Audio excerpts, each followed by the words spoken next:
Hi అండి, good afternoon. అందరు ఎలా ఉన్నారు? నేనైతే చాలా బాగున్నాను. మీరు కూడా బాగున్నారని అనుకుంటున్నాను. ఇవాళ మనం ఏం చేసుకోబోతున్నాం అంటే రాగి బూరెలు అండి. రాగి బూరెలు చేసుకోబోతున్నాం. ఎందుకంటే పిల్లలు ఇష్టంగా తినరు కదా, రాగి జావా అవి తాగరు కదా మనం ఇస్తే, అందుకనేసి కొంచెం స్వీట్ యాడ్ చేస్తే తింటారని రాగి బూరెలు చేసుకోబోతున్నాము. పిల్లలకి ఎంతో ఆరోగ్యకరం కూడా. దానికోసం మా అబ్బాయికి స్వీట్ తగిలితే ఏదైనా తినేస్తాడు. అందుకని రాగి జావ అయితే తాగడు. ఎందుకు, అది కొంచెం ఒక రకమైన ఏదో స్మెల్ వస్తుంది జావ కాసినా కూడా, అందుకనేసి అది తాగడు. కాబట్టి ఇలా చేస్తున్నాము. ఈ కప్తో 2 కప్స్ తీసుకున్నాం మేము రాగి పిండిని. మీరు ఏ కప్తో తీసుకున్నా కూడా 2 కప్స్, అది 1/2 కప్పు బెల్లం తీసుకోవాలి. బెల్లం తరుక్కొని తీసుకుంటే కరిగిపోయేటప్పుడు ఈజీగా కరుగుతుంది, టైం పట్టకుండా. కొంచెం ఒక చిన్న చిప్ప కొబ్బరి, ఎండు కొబ్బరి, ఒక 3 యాలకులు మిక్సీ జార్లో వేసుకొని మెత్తగా బరకగా వచ్చేలాగా గ్రైండ్ చేసుకోవాలి. ఇప్పుడు స్టవ్ మీద ఒక గిన్నె పెట్టుకొని ఆ గిన్నెలో 1/2 కప్పు బెల్లం వేసేసుకొని 1/2 కప్పు వాటర్ వేసుకొని బెల్లాన్ని కరిగే వరకు మీడియం ఫ్లేమ్లో పెట్టి కరిగించుకోవాలి. పాకం ఏం అవసరం లేదండి, కరిగేంత వరకు ఉంచుకుంటే చాలు.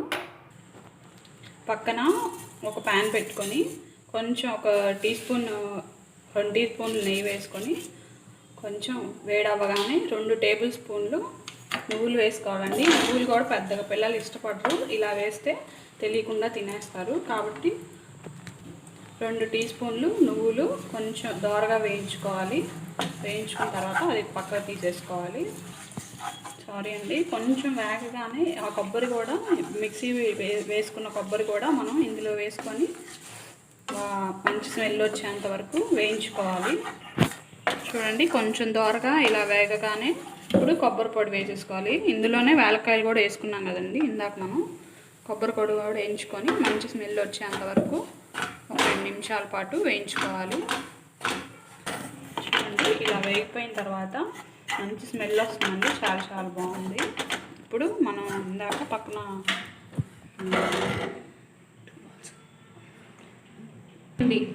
2 కప్పులు రాగి పిండి తీసుకున్నాం కదండి. ఇప్పుడు ఆ మిక్చర్ని అందులో వేసేసుకోవాలి. దాంట్లో ఇప్పుడు మనం ఇందాక బెల్లం కరగబెట్టుకున్నాం కదండి, అది వడకట్టుకొని పోసుకోవాలి. ఎందుకంటే ఏమైనా నలకలు ఉన్నా ఏదైనా సరే అందులో ఉండిపోతాయి కాబట్టి మనం వడకట్టుకొని ఇప్పుడు దాన్ని అంతా కలుపుకోవాలి. బాగా ముద్ద అయ్యేంత వరకు చపాతీ పిండిలా కలుపుకోవాలి. చూడండి, పూర్తిగా కలిపిన తర్వాత ఇలా అయిపోయింది. మరీ మెత్తగా కాకుండా మరీ గట్టిగా కాకుండా ఇలా చేసుకోవాలి. చూడండి, చాలా మెత్తగా ఎంత బాగుందో. ఇలా చేసుకున్న తర్వాత ఇలా ఒక కవర్ తీసుకొని దాని మీద కొంచెం ఆయిల్ అద్దుకుంటూ అలా నీళ్ళు తడుపుకుంటూ చేయడం వల్ల మనకి హోల్స్ పడకుండా చక్కగా బూరెలు పొంగుతాయండి. అలా ఒత్తుకొని చక్కగా ఇలా వేయాలండి. ఆయిల్లో వేస్తే ఇలా చక్కగా పొంగుతాయి. చూసారా ఎలా పొంగాయో?